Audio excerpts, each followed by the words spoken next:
अस्सलाम वालेकुम, कैसे हैं आप लोग? ठीक ठाक। हमारा सब्जेक्ट अकाउंटिंग जिसके अंदर मोस्ट इंपॉर्टेंट टॉपिक चल रहा है एडजस्टमेंट। सही, और एडजस्टमेंट की भी अभी बेसिक चल रही है, बेसिक की भी बेसिक एग्जांपल्स चल रही हैं, अभी हम मजीद एग्जांपल्स के ऊपर नहीं है। अच्छा, लास्ट टाइम देखो हमने एक्सपेंस पढ़ लिया था और एक्सपेंस के अंदर मैंने पहले ऊपर ट्रायल बैलेंस में एक्सपेंस ही रिकॉर्ड किया था और मजीद जितने आपको घुमाना था वो सारा मैंने आपको यहाँ पर घुमा दिया। अब हम यहाँ ऊपर चेंज करते हैं। पहले एक्सपेंस ये मैंने मिटाया नहीं, इसी वजह से ताकि मैं बता दूं, तो पहले मैंने ये कराया एक्सपेंस था, अब मैं इसको प्रीपेड करके फिर ये चेंज करूंगा। स्टेप्स वही रहेंगे जो आपने हमेशा फॉलो करते हैं, ठीक है। अब मैं यहाँ पर चेंज करूंगा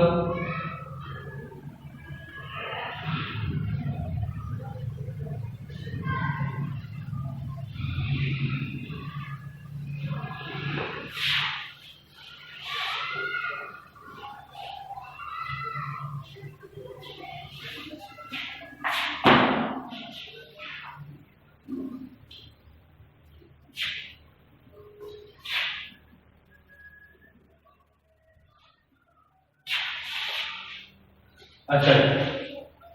अब फर्स्ट करो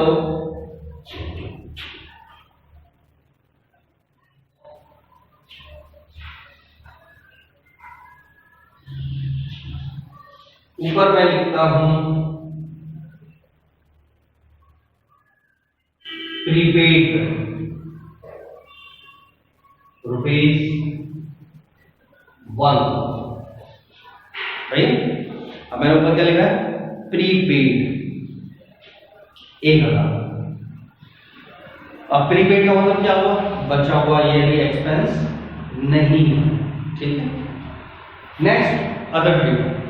अब अदर डेटा के अंदर वो क्या क्या बातें कर सकता है? पहली एग्जांपल अगर वो लिखा हुआ है rent expense for the year ₹8। सही, क्या लिखा हुआ है? Rent expense for the year ₹8। अब याद है फॉर द ईयर का मतलब क्या है? याद है फॉर द ईयर का मतलब? फॉर द ईयर का मतलब ही क्या होता है? एक्चुअल। याद आ गया है ना? फॉर द ईयर का मतलब ही क्या है? एक्चुअल। अच्छा, तो जब यहाँ पर खुद ही लिखा फॉर द ईयर एक्चुअल, तो पहला स्टेप तो पहले ही क्लियर हो गया। असल खर्चा कितना है? 800। तो इसी को माइंड में अलग कर लो, इसको माइंड में अलग कर लो। असल खर्चा कितना है? 800। इसको माइंड में अलग कर लो, असल खर्चा हमारा कितना है? 800। वरना कोई मसला नहीं, आप ऊपर पढ़ो नीचे पढ़ो फिर फैसला करो असल खर्चा कितना है, तब भी ये बात निकलेगी। कैसे? प्रीपेड बचा हुआ 1000, साल के आखिर में कह रहा है rent expense for the year, असल खर्चा है 800। तो बताओ असल खर्चा कितना है? 800। अलग कर लिया माइंड, क्लियर। दूसरा स्टेप कंपैरिजन, ऊपर पढ़ना है और नीचे पढ़ना है। पहले खर्चा कितना था? 800। देखा, बोला ना 800, मैं बोला था पूरा पढ़ो पूरा पढ़ो पूरा पढ़ो, और तुम नहीं पढ़ोगे। देखो आज तुमने नहीं पढ़ा। क्या बोला था मैंने? ये खर्चा है, क्या लिखा है? प्रीपेड, बचा हुआ, पहले कोई खर्चा नहीं है। और तुमने फिर वही गलती दोहराई जो प्रोफेसर आदम स्मिथ ने दोहराई थी, इकोनॉमिक के साथ ज्यादती की थी। खैर मैं इकोनॉमिक का इंटॉलरेंस मान रहा हूं। 12। तो देखो मैंने क्या बोला था कि ये गलती मत दोहराना, लोग इसको पूरा नहीं पढ़ते, इस वजह से गलती हो जाती है। आपने इसको पूरा पढ़ना है, और मेरे इतने कहने के बावजूद भी आप ये गलती करोगे, आप पूरा नहीं पढ़ोगे, और आज आपने वो गलती दोहराई। बच्चों क्या बोल रहा था मैं? इसलिए कहता हूँ सुधर जाओ तुम, जो बोल रहा हूँ उस पर अमल करो। Don't to be 1.5। हाँ, आ जाओ। अब क्या करें? दोबारा से बोलो जरा से। पहले लिखा हुआ है प्रीपेड, बचा हुआ 1000, साल के आखिर में क्या रहा है, असल खर्चा है 800, तो पहला स्टेप असल खर्चा कितना है 800, वो निकालेंगे। दूसरा स्टेप कंपैरिजन, पहले ऊपर पड़ो खर्चा कितना, कोई खर्चा नहीं है, कोई खर्चा नहीं है, ऊपर तो प्रीपेड है तो ऊपर कोई खर्चा नहीं है, बस साल के आखिर में पता चला 800 खर्चा हो गया, तो सीधी सी बात है 800 से ही क्या हो रहा है इजाफा। पहले कोई खर्चा था ही नहीं, बस साल के एंड में पता चला 800 रुपए खर्च हो गया, क्या हुआ 800 से इजाफा। जरा कॉमन से, अच्छा ये तो किसी के दिमाग में मुझे कैसे पता चला 800 से इजाफा हुआ, अभी तुम बैठे हुए एकदम पता चला भाई वो बिजली का बिल आया या आपने देना है तो तुम्हारे खर्चे में क्या हो गया इजाफा। तो अगर पहले से खर्चे के बारे में आपको नहीं पता और एकदम आपको पता चले भाई ये खर्चा है, तो इसका मतलब क्या होता है इजाफा हो जाता है। क्लियर? तो हमारे पास पहले से कोई रिकॉर्ड नहीं था एक्सपेंस, ये प्रीपेड है ना, एक्सपेंस रिकॉर्ड नहीं है, पहले से कोई खर्चा नहीं था। सेकंड स्टेप कर रहे हैं कंपैरिजन कर रहे हैं इसका ऊपर और नीचे पढ़ के। ऊपर पहले से कितना खर्चा था, कोई खर्चा नहीं है, बस असल कितना है 800, तो सीधी सी बात है इतने से ही क्या हो रहा है इजाफा 800 से, मतलब इसी से एंट्री पास हो गई। क्या है एंट्री बताओ, और एक्सपेंस में इजाफा क्या होता है डेबिट, तो लिहाजा रेंट एक्सपेंस डेबिट कितने से इजाफा 800 से। तो अब खुद बताओ अंडरस्टूड 800 से इजाफा, और अगर यहां क्रेडिट क्या आएगा, किस चीज में कमी आ रही होगी, जो तुम्हारा बचा हुआ है उसी के अंदर अब कमी आ रही होगी ना, तो लिहाजा प्रीपेड रेंट क्रेडिट। अब देखो यहाँ पेबल नहीं आ रहा, तो सवाल का जवाब मिल रहा है ना लास्ट लेक्चर का, क्यों नहीं आ रहा, क्योंकि मैंने उसको गलती से प्रीपेड रिकॉर्ड किया, बचा हुआ, बाद में मुझे बचा हुआ नहीं है तो सब खर्च हो गया, तो प्रीपेड में कमी है और एक्सपेंस में।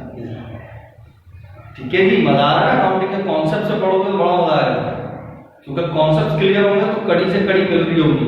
और हाँ हमने यहाँ ये रूल पढ़ा था, हमने यहाँ ये कॉन्सेप्ट पढ़ा था, यहाँ ये प्रिंसिपल पढ़ा था, यहाँ ये असम्पशन पढ़ी थी, वो सारी कॉन्सेप्ट असम्पशन प्रिंसिपल सब यहाँ पर फॉलो हो रहा है, किसी चीज की वॉल्यूशन नहीं होगी। बात वजह यही है कि हमने चीजें पढ़ी भी नहीं होती, याद करनी होती, ये कर लो ये कर लो ये कर लो, पूरा फर्स्ट ईयर गुजर जाता है एक प्रिंसिपल नहीं पढ़ रहे। जो प्रिंसिपल है क्या चीज, कॉन्सेप्ट्स हैं क्या चीज, बस फर्स्ट ईयर पढ़ चुके होते हैं, सेकंड ईयर पढ़ चुके होते हैं, बीकॉम पढ़ चुके होते हैं, फाइनल पढ़ चुके होते हैं, एमकॉम कर चुके होते हैं, नहीं आ रहा होता किसी को, और फिर वही टीचर बने होते हैं, कॉलेज में प्रोफेसर लगे हुए, वही बस मशीनें बना रहे हैं, जो याद किया और वो भी आगे वही बनाया जा रहा है। खैर ये पॉइंट क्लियर हुआ,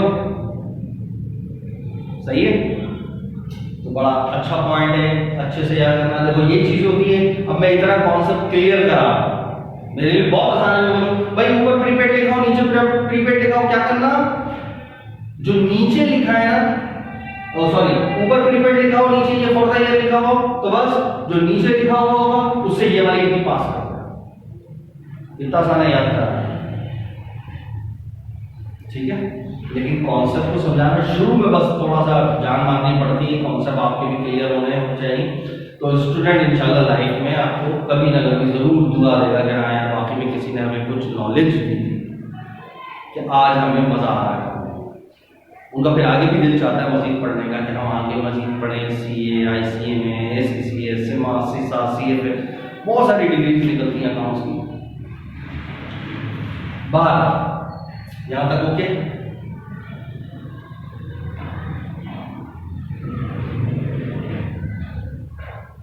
तो ऊपर था प्रीपेड बचा हुआ, साल का आखिर में लिखा था rent expense for the year, असल खर्चा, तो असल खर्चा खुद ही बता दिया, तो पहले स्टेप करने की जरूरत ही नहीं। असल खर्चा कितना है 800, इसको माइंड में अलग करिए। अब कंपैरिजन, पहले खर्चा कितना था, कोई खर्चा नहीं था, तुम नहीं, बाकी सब बोले तुमने बोला, तुमने जी तुमने 1000, कोई खर्चा नहीं है 1000, पहले कोई खर्चा नहीं है, पहले कोई खर्चा नहीं है, तो असल कितना है 800, तो बस इतने से ही क्या हो रहा है, इजाफा। और एक्सपेंस में क्या आ रहा है, इजाफा, एक्सपेंस में इजाफा, डेबिट, तो क्रेडिट क्या होगा, प्रीपेड। ठीक, नेक्स्ट एग्जांपल देखते हैं। ठीक,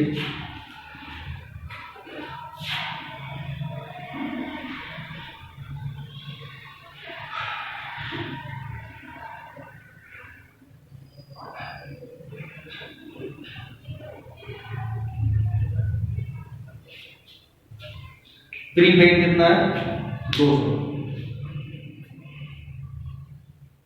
प्रीपेड 200, प्रीपेड का मतलब अच्छा सही। अच्छा, मैंने आपको ये भी बात बताई थी, देखा बोलने या पढ़ने का भी एक ढंग, एक सलीका होना चाहिए, याद है। अब इसको ऐसा प्रीपेड 1000, प्रीपेड 200, क्या समझ आया, ठेंगा। हंसो नहीं, सही बता, क्या समझ आया, प्रीपेड 1000, प्रीपेड 200। अब मैं इसी बात को यूं करके पढ़ूं, पहले बचा हुआ था 1000, साल के आखिर में पता चला अब वो बचा हुआ रह गया 200, तो आपका माइंड खुद बोलेगा 800 कहां गया, खर्च हो गया। देखो फिर मैं पढ़ रहा हूं, पहले बचा हुआ था 1000, साल के आखिर में पता चला अब वो बचा हुआ कितना रह गया, सिर्फ 200, तो बाकी 800 कहां गया, खर्च हो गया। क्लियर। इस तरह पढ़ने का भी एक अंदाज होता है, सही है, सारे अंदाज मैं सिखाऊं। अच्छा जी, इस अंदाज की बात कर रहा हूं, तुम पता नहीं कहां ले गए।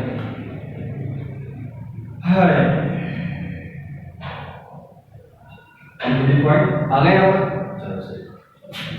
हाँ भाई, प्रीपेड रेंट बचा हुआ 1000, साल के आखिर में पता चला वही बचा हुआ कितना रह गया, सिर्फ 200, तो बाकी 800 का गया, खर्चा हो गया। तो दोनों को पढ़ के आपने असल खर्चा निकाल लिया कितना है, 800। इसको माइंड में अलग कर दो, असल खर्चा कितना है, 800। पता चला असल कैसे निकाला, असल कैसे निकालते थे, ऊपर नीचे पढ़ गया ना पहले स्टेप, तो ऊपर नीचे पढ़ो। पहले कोई खर्चा नहीं, पहले प्रीपेड बचा हुआ था 1000, साल के आखिर में पता चला अब वो बचा हुआ रह गया सिर्फ 200, तो बाकी 800 कहां चले गए, खर्च हो गए। तो ऐसे आपने निकाला असल खर्चा 800। क्लियर। इसको पहले माइंड में अलग कर दो। अब सेकंड स्टेप क्या था, पीछे देखो। अबे अपने पीछे नहीं, मेरे पीछे देखो। हाँ, पीछे देखो ना, सही है। क्या है दूसरा स्टेप, कंपैरिजन। कंपैरिजन किसको करना, कि ऊपर और असल को पढ़ो। बताओ पहले खर्चा कितना था, कोई खर्चा नहीं था, कोई खर्चा नहीं था, बस अभी असल कितना होगा 800, इतने से क्या हो गया, इजाफा। और एक्सपेंस में इजाफा डेबिट, तो एक्सपेंस डेबिट, और अंडर स्टूडेंट कम क्या हो रहा होगा, वही प्रीपेड, कितने से 800 से, तो सेम एंट्री।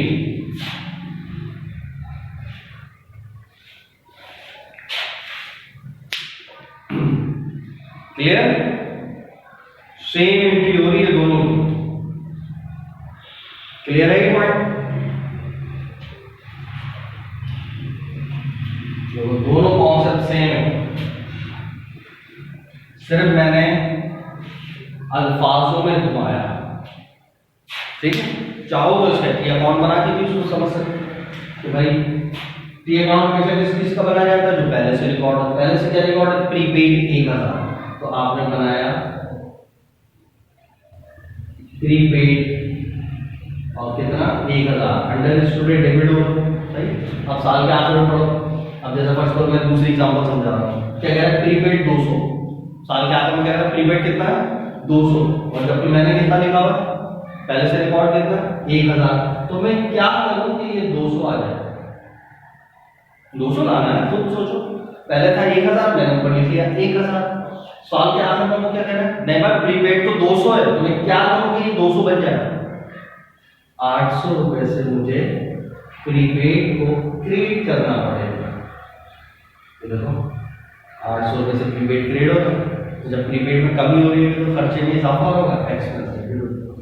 तो टी अकाउंट्स के जरिए भी हम इसको प्रॉपरली अंदाज में समझ सकते हैं। सेम बात उसकी भी कोई सेम चीज, अगर तुम पहले एग्जांपल में टी अकाउंट से समझना चाहोगे तो टी अकाउंट से कोई बात नहीं की, आपने तो पहले वही बनाना होगा प्रीपेड।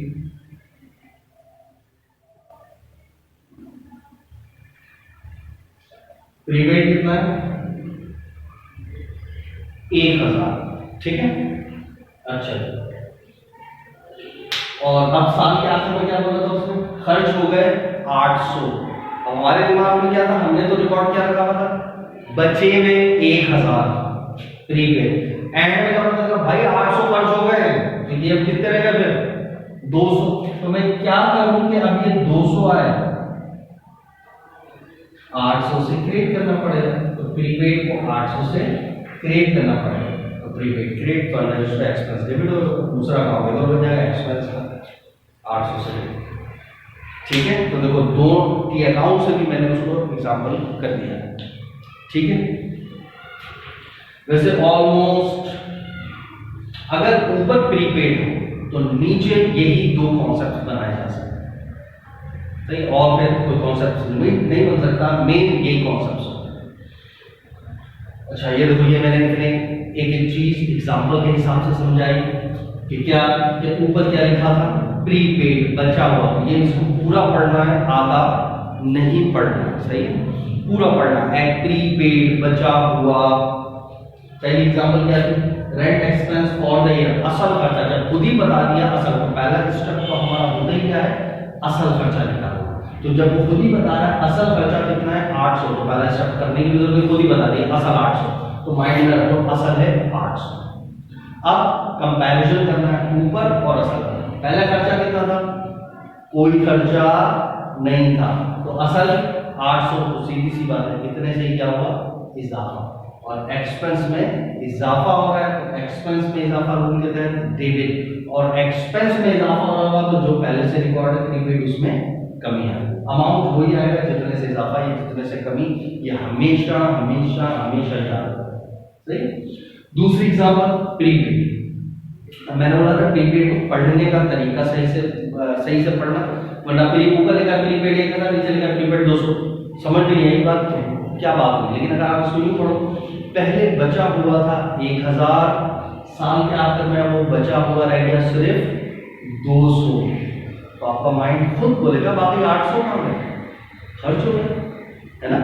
देखो पहले प्रीपेड कितना था, बचा हुआ 1000, साल के आखिर में पता चला वो बचे हुए कितने रह गए, सिर्फ 200, तो बाकी 800 कहाँ गए, खर्च हो गए। तो पहला स्टेप इस तरह आपने निकाल लिया, असल खर्चा है 800, इसको माइंड में अलग रखिए, असल खर्चा है 800। उसके बाद कंपैरिजन, पहले खर्चा कितना था, कोई खर्चा नहीं था, बस असल 800, सीधी सी बात, इतने से इजाफा हुआ, एक्सपेंस में इजाफा, डेबिट तो प्रीपेड 800 सेम। ठीक है, अकाउंट से भी मैंने बता दिया। अब देखो मैंने इतनी एक एक चीज में बताई, ईमानदारी से इसकी प्रैक्टिस करना कि मेरी मेहनत ही जाया नहीं होगा, ठीक है। वरना तो बोल ऊपर लिखा प्रीपेड, नीचे लिखा प्रीपेड, एक काम करो माइनस करके एक्सपेंस डेबिट प्रीपेड कर देना हमेशा, ये भी सही। लेकिन क्या होगा, अकाउंटिंग का बेड़ा गर्क, जरा सा मैं अल्फाज इसमें घुमा के देखूं तो सब लड़ जाएंगे, हालांकि कॉन्सेप्ट वही होगा, अल्फाज घुमा दूंगा थोड़ा सा, और एग्जाम में यही कर रहा हूँ।